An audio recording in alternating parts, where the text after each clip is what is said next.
Hello, everybody, and welcome to the 21st episode of Host a Pro, where disruptive influencers talk about e-commerce marketing. Today we have Leonard Kim with us. Hi, Leonard. Hi, 21st. Yay, that's my birthday. Yeah, oh, amazing. Exciting. Good karma in this interview for sure. Of course. It's going to be fun. Yeah, it's going to be a lot of fun. And first, Leonard Kim is an inspiration, in my opinion.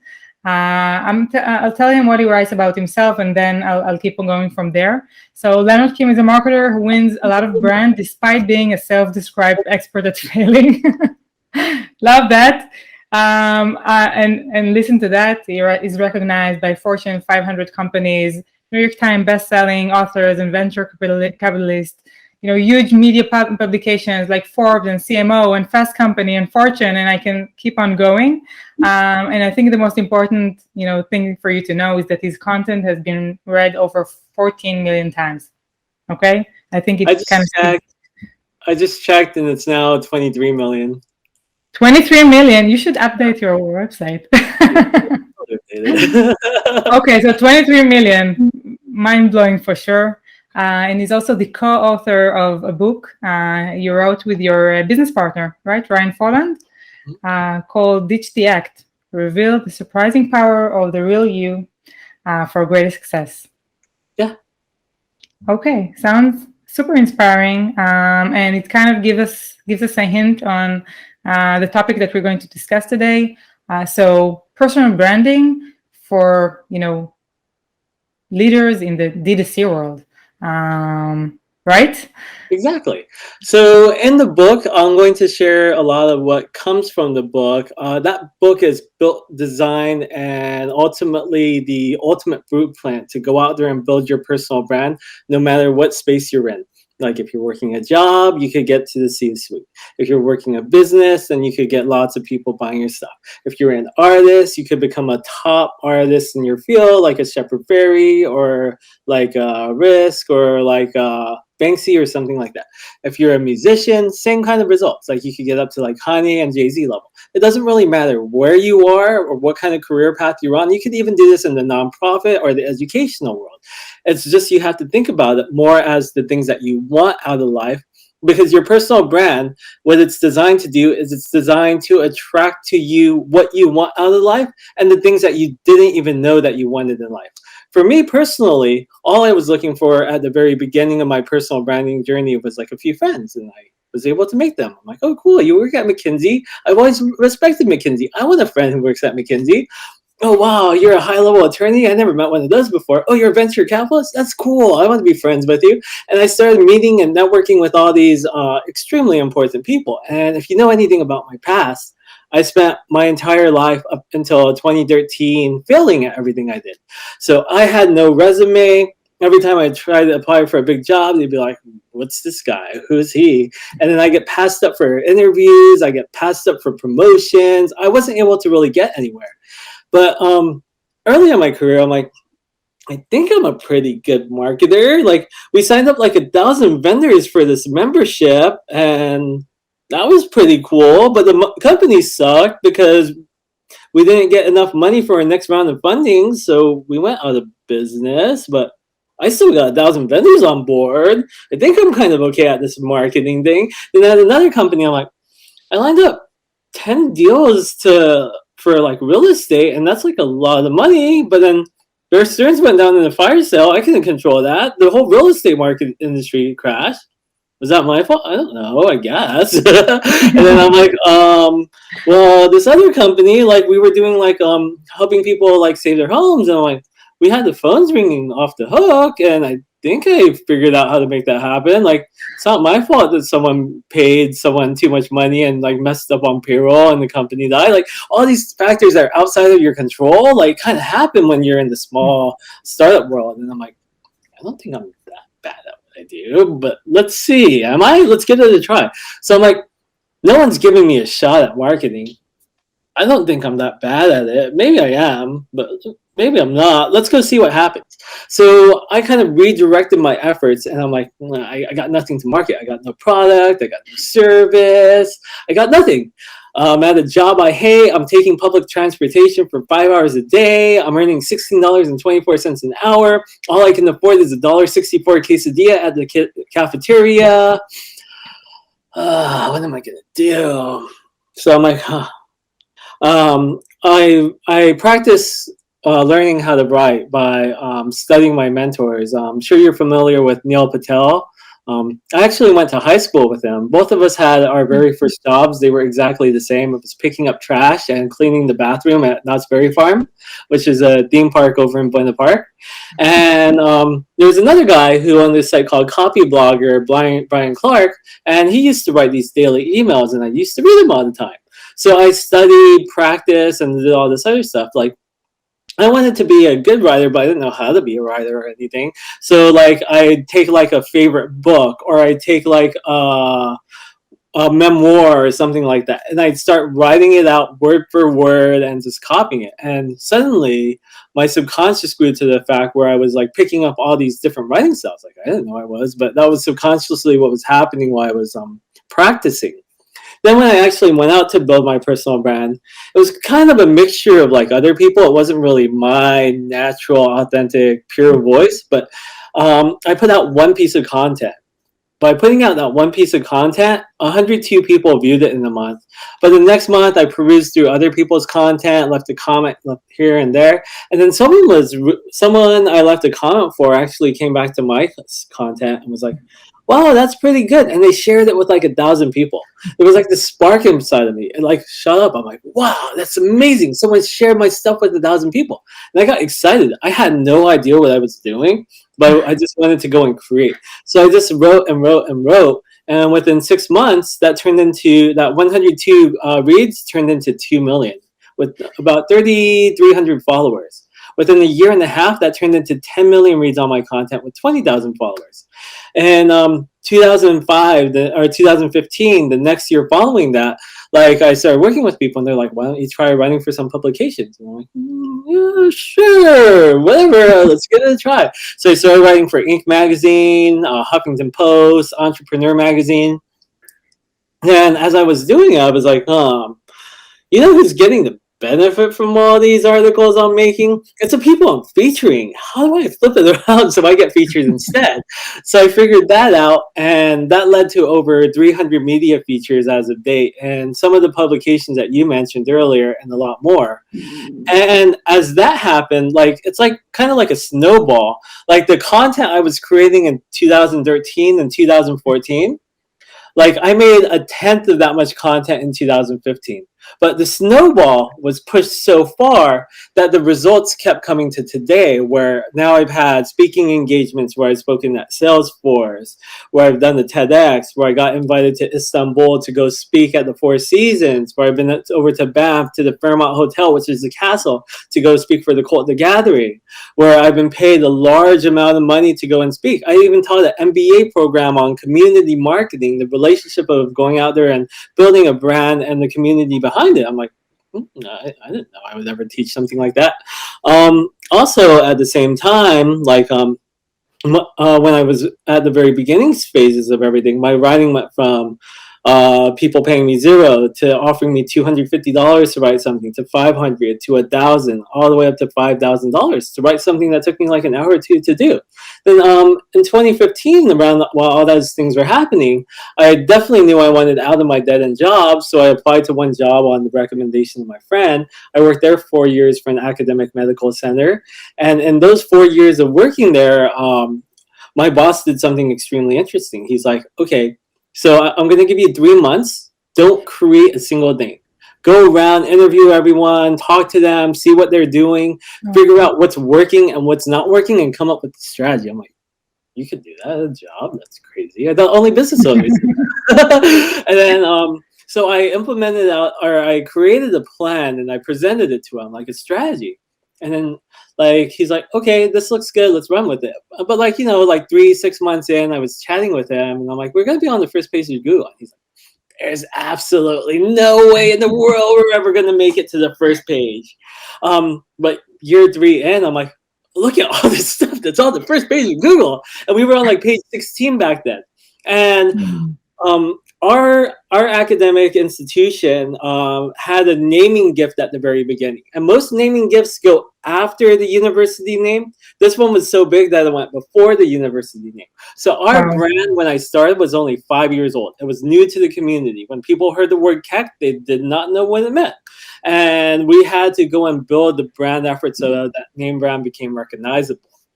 Now, it wasn't all my efforts. I did mostly the digital side of things, but through the agency's efforts, my efforts, and the team marketing department's efforts, our whole institution, and within 4 years, went from $900 million in revenue to over $1 billion in revenue. So we had at least 25% growth each and every single year. And a huge benefit of that came to the content strategy and the personal branding strategy that we created within the organization. So with that, what we were doing at the organization, let's talk a little bit more about the results. In those 4 years, we launched the platform, and before we launched, we were getting about 90,000 visitors a month on the website. Fast forward to 4 years, we were getting about 450 to 500,000. So that's about 6 million people a year visiting the site, reading the content that was created. Also, on top of that, our social media following went from 10,000 to 250,000. A lot of that content that we made went from page 16 all the way to the first page of Google for specific search terms. Now, in the world of medicine, that's a DTC model because you have a patient come in for a service. Now, it's a very, very high ticket DTC model as well. You're not selling like a $25 little like backpack or anything. You're selling a $50,000, $100,000, a $1.5 million surgery. And we had to figure out how to do this at scale because these things are so expensive. The interesting thing, though, is there's so many different people who work at an institution like that. For our institution, Keck Medicine of the University of Southern California, we have 5,000 employees in the entire organization. Now, when it comes to physicians, the doctors, we had 650 of them. Now, because we had so many people, maybe you're a company with one person, maybe you're a company with 10 people, maybe you're a company with 100 people. The personal brand doesn't just lie within the founder, it lies within all the people within the organization. Now, I want to share a tragic event that actually happened at my work. Are you familiar with the Los Angeles Times? Yeah. On the very front cover page of the LA Times, there was a scandal that broke out, and it was about the dean at our institution. Oh. This is about 3 years into our marketing efforts. Everyone was scared that it was going to completely destroy the organization. And in hindsight, if we didn't do what we did by spreading the brand equity around to so many different players, it would have completely destroyed us. It would have absolutely destroyed the whole organization. And at first, when we're like, why isn't the pushback as hard as it seems? Like, we couldn't really figure it out. But as time progressed, we're like, oh, we went out there and we promoted Dr. Giannata. We promoted Dr. Tan. We promoted Dr. Dr. this, that. And then, like, we had like 50 to 100 different doctors with their personal brand being included in all the content that we were creating. That the halo effect of the brand and each person's brand connected to each other prevented the organization from falling because it was no longer one figurehead and one brand, but many brands within one organization. And this is kind of the things that you could go out there and do if you're in the DTC model. You don't have to go, oh, the CEO alone has to go and build a personal brand. You could also figure out the different assets within your organization who are willing. There's a lot of people in an organization who are not willing. Those are the ones you don't want to work with, and it's okay. They have a regular job. They could do that. But there's a lot of people in your organization who are willing and want to do it. Like for us, when we were going around and figuring out who wanted to create content with us, we're like, okay, this person takes 2 months to respond. We're not going to really reach out to them anymore. This person responds in 30 minutes. They really love what we're doing and they understand the importance of what this work does. These are the ones we're going to work with more heavily. So you get to go and pick and choose exactly how much effort other people are putting into your organization to see where to direct those personal branding efforts. Yeah. But then, just before we jump into, the how you distribute the personal brand within your organization, I think that you've just told a very, amazing journey that you've gone through. Yeah. And I'm kind of, imagining all the people, today on LinkedIn or on Instagram, trying to be, it's me in the front, and trying to kind of, looking at success as their goal and pushing from there. And it doesn't work for everyone as it worked for you, right? So can you just explain a bit, what do you think was kind of the secret sauce or the thing that really helped that, become the 23 million, people reading your content rather than, a few thousand followers? So I talk a lot about this in the book, which is a great resource for anyone looking at this information to go check out. What a lot of people do, what a lot of people believe when it comes to personal branding is that they have to be a peacock. They have to be like, look at me, look what I'm doing. But who goes and looks at that? Who cares, right?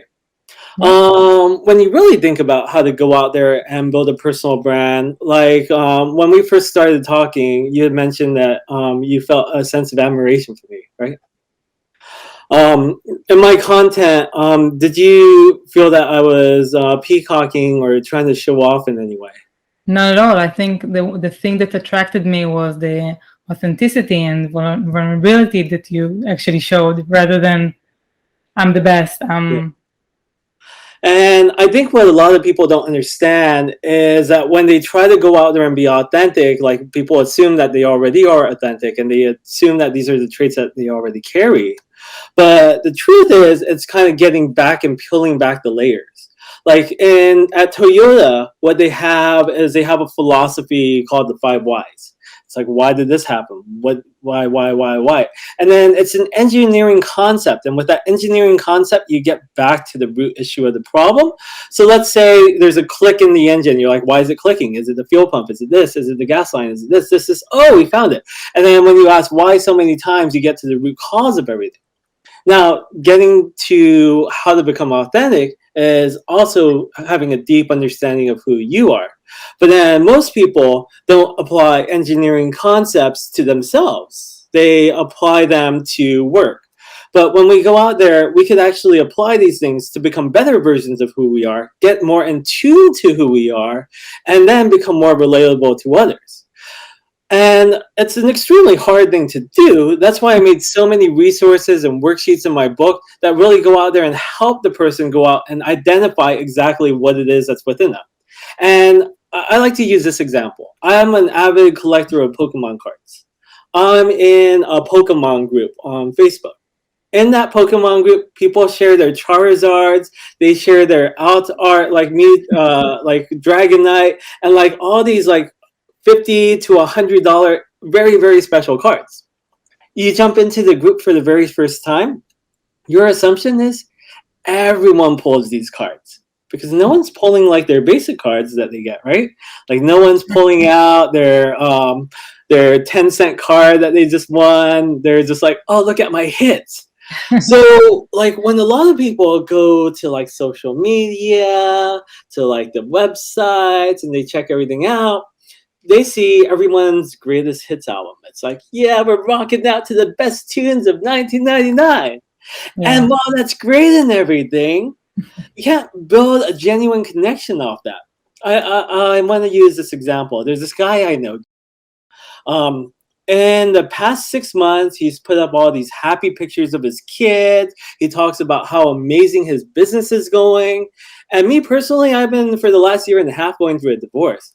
And I put up some information online about like how much I was like struggling and like how I wanted to get her back and everything. And he said, just cut her off, let it go. The money's not worth it, right? So I look at these pictures of him living the very best life, putting up pictures of his kids, smiling, going out there, having the perfect business. And I'm like, you're sitting here at your high horse preaching down on me. You have the perfect relationship and you're telling me what to do? How could you even say such a thing? He's like, sending me a direct message. He's like, no, I didn't mean that. Me and my wife are going through it right now. And I'm like, why didn't you tell me? Why didn't you share that? Because if he had, there'd be a much more deeper connection there. What he said would be a lot more relatable. It wouldn't be so demeaning and so condescending if he had shared the other information and made it more truly authentic. And to be truly authentic, that means sharing the good, the bad, and sometimes the ugly, which a lot of people are scared to do. It takes a lot of courage, Yeah. or it takes some worksheets. No, it takes a lot of courage, and also, yeah, I totally agree. I mean, practicing it, it's not something that you just, start doing, right? It's not Exactly. It's kind of a journey you need to go through with yourself, and then, being able to kind of expose that. It's quite of a journey. It really is. And I think a lot of people are scared to do it because they don't understand what the end result of it is. It's like, I made a genuine connection. So what? You made a genuine connection that somehow got your product all across Walmart. You somehow made a genuine connection where someone was like, oh, I'm going to implement this specific product into my product gifting, and every single client I get from now forward is going to receive your product with their welcome package. I don't understand what the benefit of it is. Oh, that person who has absolutely nothing to do with your industry just happen to be married to the number one person in your industry, and you got a brand new partnership. Like, so many people don't see the direct correlation because you don't always have to see the direct correlation. And so many people stick to their lane. They're like, oh, I do toys, I'm only going to talk about toys. But Yeah. I like movies, you like movies. If I write about movies, would you be interested in what I wrote? Probably. Maybe not. But if I have you watched The House of Gucci? No, I No. haven't. What's the last movie you've seen that you liked? I'm just, once I see a movie, it ends, Cool. and I'm like deleting it off my mind. I can't remember any names of actors and movies. It's like a blank space in my mind. Cool. Okay, how about food? What's one of your favorite foods? Foods.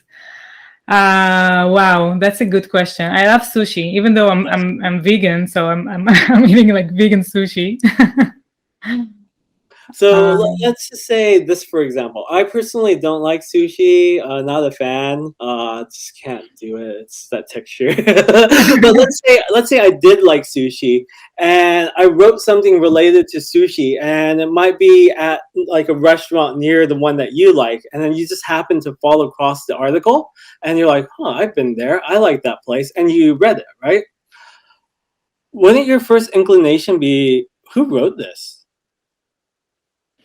it depends on the way it's being written.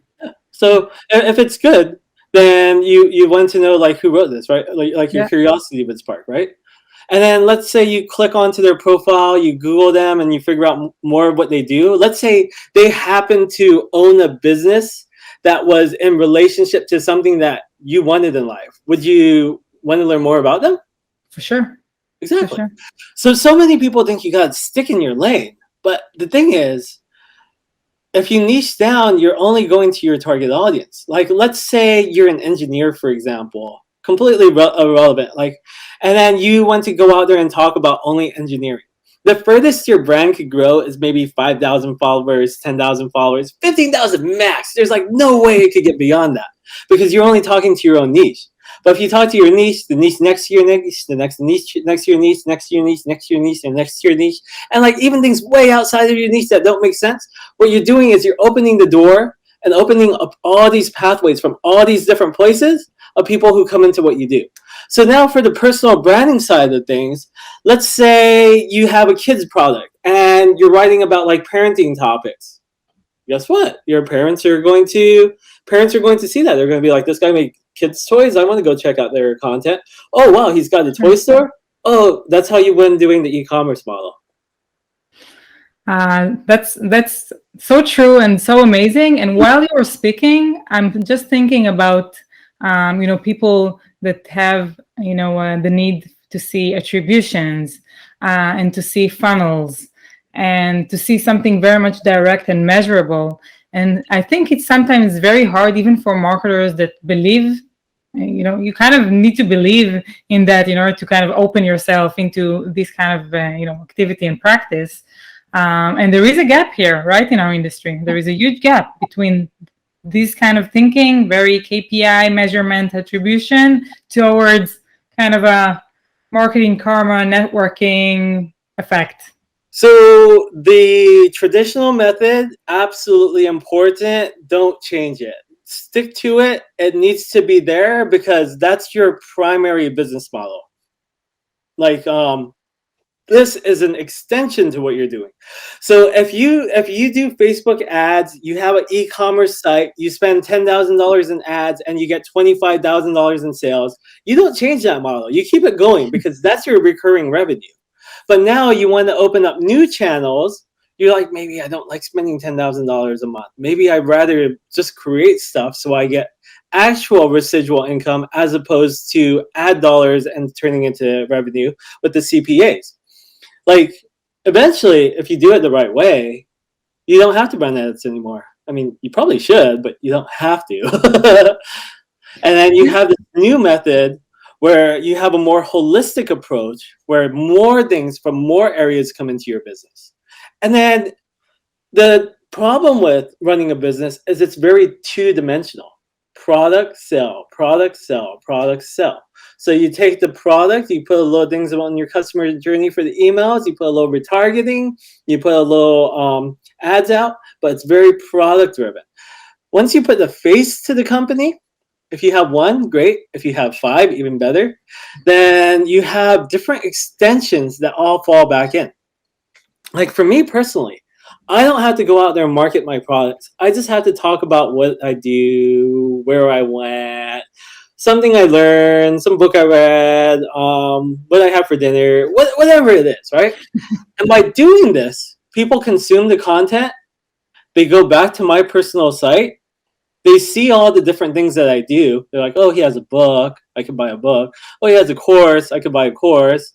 Oh, he has an agency. I could be a client. Oh, he's on social media. I could follow him. So you kind of give the person the right to go and pick and choose their own journey for how they want to interact with you. Or, oh, he's got a cool story. I want to email him and tell him, oh, that was nice of him to share. Like, there's all these different things. Oh, he does speaking. I'm going to invite him to an event. Now, let's say you have 5 e-commerce companies. You know how much of a pain it is to run ads for 5 different companies? Like, you're like, I got to do this one for my toys. I got to do this one for my clothes. I got to do this one for this. What if you have one place where you just talked about whatever you wanted to talk about, and then they saw that you have 5 companies? They get to go pick and choose what company they want to work with you at. Is there a specific business stage where we'd say, is it the right timing when you have 5 companies, or when you spend this 10K on media? What is the right stage you would say that's the perfect stage for you to start developing your personal brand?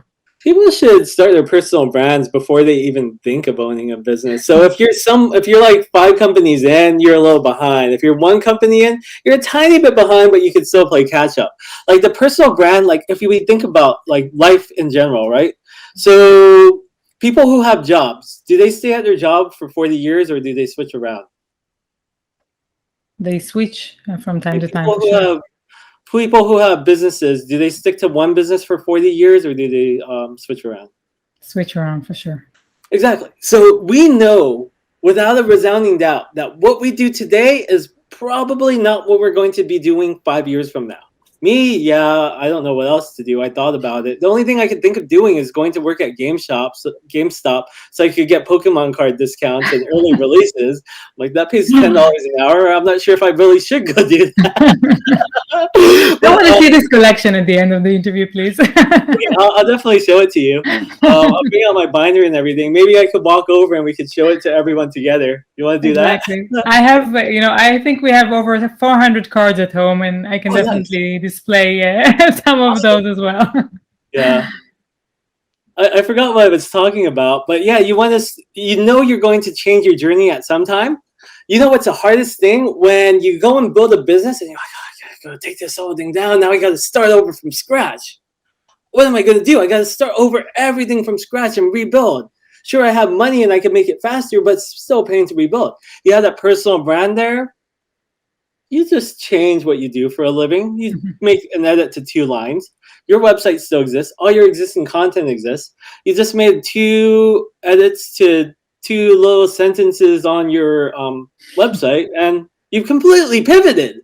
Complete pivot with 2 sentences. Don't you think it's a little bit risky for companies? As you said, I mean, this dean in LA, that, what happened with him, back then. And, things can happen. People leave companies. If a whole brand is built, with 1 face or 2 faces and 1 leaves, then what? It's kind of okay. You have to really think about it from the long-term perspective. Like at Keck Medicine of the University of Southern California, we had Ashley Wysong, and she was one of the people who was extremely adamant about returning emails to make sure she got her media features. She was an assistant professor. She got headhunted by a medical institution on the East Coast, and they offered her a chair position, very top. She took it. Why wouldn't she? But did it hurt us? It was okay because we spread our brand equity around so much with so many different people that it didn't hurt us. Like maybe it took a tiny bit of pain away, but it didn't hurt so much. When you spread the efforts around and you have so many people participating, guess what? They enjoy participating. You give them a promotion or a raise, they'll probably stay. Like it's your job to take care of the employee. If someone gives them a counter offer, you're supposed to give them a better offer. Like you have the resources to do so, but not a lot of companies want to go and extend that out. So they'll be like, yeah, go to a competitor. I mean, you could say that, or you could be like, here's your extra 30 grand, be happy. Like, just be happy. If you're doing e-commerce right, you're making a lot more than that. Yeah. Sure. A lot more. What would be the best tip you can give e-commerce brands that are, starting to scale, starting to grow themselves, and yet to be, building their own personal brand? What would be the first step you would recommend them to do? So I see this happen all the time. Like people get a successful business and they're like, we want PR, we want to be on the cover of Forbes, we want to be on the cover of Inc., we want to be an entrepreneur, we want to be in Fast Company. And like, sure, but do you know how many other people made a $100 million business too? Like your story's not that special. But when you kind of go out there, and if you do it at the very beginning and you kind of like trek and share your journey along the way, let people kind of see the inside and the behind the scenes of what's going on, reporters and other people like reporters are going to be following you on your journey as you go along, and they'll be like, wow, that is actually quite impressive what they did, because they have more of the personal elements so they could see what's happening behind the scenes. And what a reporter is looking for is what happens behind the scenes. They don't want to see the end product because they're like, probably going to tell me the exact same thing the other company told me. Oh, it was just luck. Yeah, I hate doing those interviews. Why don't they ever give me any real details? Why did they all just say it was luck and hard work? I can't do these features anymore. Like, this is what the journalist is thinking. And you want a feature and they're going to think like that? You got to go and figure out how to go and get that the real way. And that's by opening up and sharing that journey. As we said, I think it takes a lot of courage, and I really, wish everyone that listens to this episode to be able to take this journey with herself or himself and really be able to open themselves. I think, we see more and more consumers react to that, journalists react to that, everyone, we're human. We react to that rather than we're the best company in the world. Exactly. And then by being human, we all have our quirks, we all have our traits. Like, the person who helped me write the book proposal for myself was like, your identity is self-doubt, weakness, vulnerability. Like, but then like my co-author is like being misunderstood, and like he has like all these like different things, right? So I do me. So when someone tries to look at what I do and go, oh, I'm just going to copy Leonard and duplicate his personal brand, I'm like, are you going to do that? Like, no one's as miserable as me.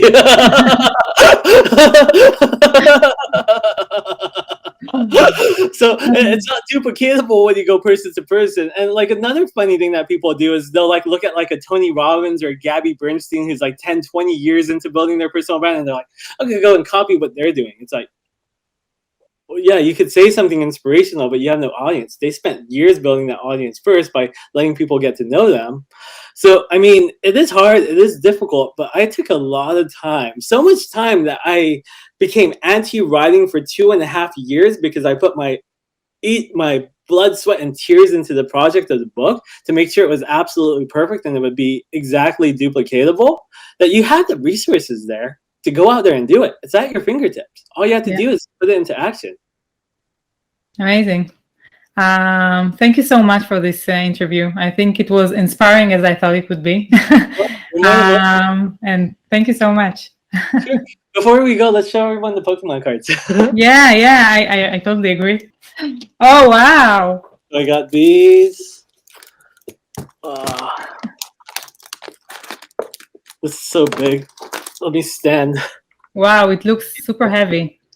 Yeah, this binder is like $50, but you could put the penny sleeve and the top loader in it so you could really protect the card. Beautiful.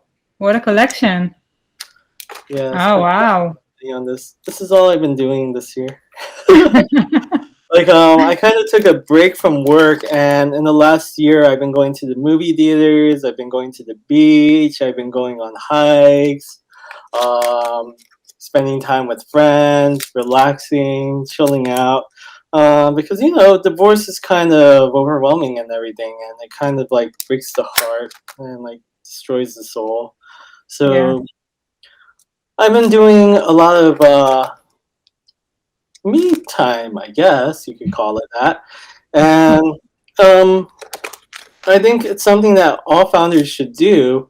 But the hard thing about that is, let's say you're like 2 years into the business and there's moving components that require your attention. It's hard to walk away. But when you have a personal brand, like for the past year, I did zero work publicly aside from what I do for my clients. And I still had leads coming in month after month after month after month, and I created nothing. So that's the other side of building a personal brand. Like you're not tied down to your ad efforts. You're not tied down to optimizing your funnel. You're not tied down to doing a lot of the things that ground you into your business. You could actually step away and things still work. Yeah. I think it's kind of a dream that a lot of people have, and it's sometimes like a, you know, kind of a circle. It's hard to get out from. Yeah, it really is. And yeah, but definitely worth it. Yeah, it definitely is worth it. And it's like kind of like breaking free from the rat race. Oh, kitty, kitty, meow, meow. It's kind of like breaking free from the rat race. And when you're kind of able to do that, you could pick and choose exactly what it is you want to do and where you want to focus your time. Because most of us, what we do is we work for a means to an end. It's not like we're passionate about selling toys or a projector that shoots up lights on the ceiling or doing any of those things. While they're cool products, it's not like we have passion behind them. So it allows us to be a lot more flexible with our lives and find more of that work-life balance. Yeah. Oh, that's so heavy. Wow, that's a huge collection, I must say, and one of the most impressive ones I've ever seen. Well, thank you. When is the last page? There's so many. I love these. These are so cute. Oh, Pikachu is the best. Fun. Yeah, I think we got to the end. Yeah. No. So if anyone's wondering what my book looks like, it's this orange one here. It has all the resources you need. There's about like 12 different worksheets in it because the things we talked about are a little tough, right? Yeah. So with it being tough, we created out worksheets to help make sure that everything gets executed because it's scary. Yeah, it's sometimes easy just to read, think about it, and move on. And when you have a worksheet, it's it's a good idea. Exactly. Thank you so much, Leonard. It was a pleasure and one of the most unique interviews I've ever had on Oster Pro. So thanks for that as well. You're more than welcome. Make sure to add Pokemon somewhere in the headline so people click on it. Will do. For sure, will do. Okay. Thank you so much, Rocket. It was a Thank pleasure to you. see you. Toda raba. Bye.